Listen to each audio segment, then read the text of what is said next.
This show is the first of its kind in the United States, bringing together all facets of the sport, from its recreational use to its practical uses. That hurts so much, he gonna fight you if you yank his arm off. It is also bringing together the many forms of martial arts that have popped up in this country over the years. I am a jiu-jitsu practitioner primarily. I study and teach at Parker's American Kempo. I'm taking a Tai Chi Chuan now, which is a little slower than Wushu Kung Fu. Somebody learns this and combines it with that and makes his own style, and you know, some bonehead thinks he's a master of this or that, so he wears a 10th degree black belt. I mean, it's actually ridiculous. When you go to Japan, you know, the traditional sport is karate. Or in Korea, it's taekwondo or kung fu in China, but the United States is really a melting pot of different arts. You may not recognize Steven Ho like this. You may recognize him like this. Come on! Yeah! Yeah!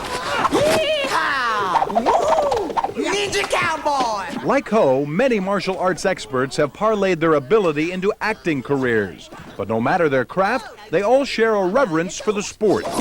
First thing it teaches you is discipline. Very, very important that you have discipline in martial arts. The passion is something you have to have a desire for. It's like becoming a great baseball player, football player. It's time. But the time you put in, you have to have a passion for that. And that reverence always points back to one. Bruce. I started watching Bruce Lee. And to me at that time, you know, and even today, he's one of the few Asian role models, and it was something that I really looked up to.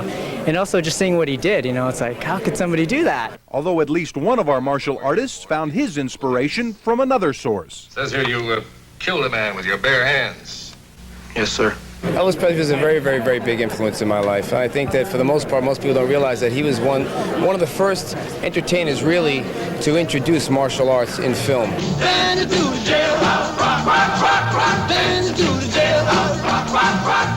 Yeah, the king of rock and roll. He could throw a pretty good kick. Okay. Okay. Have a good weekend. Have a good weekend. Up next, the Forum is rocking.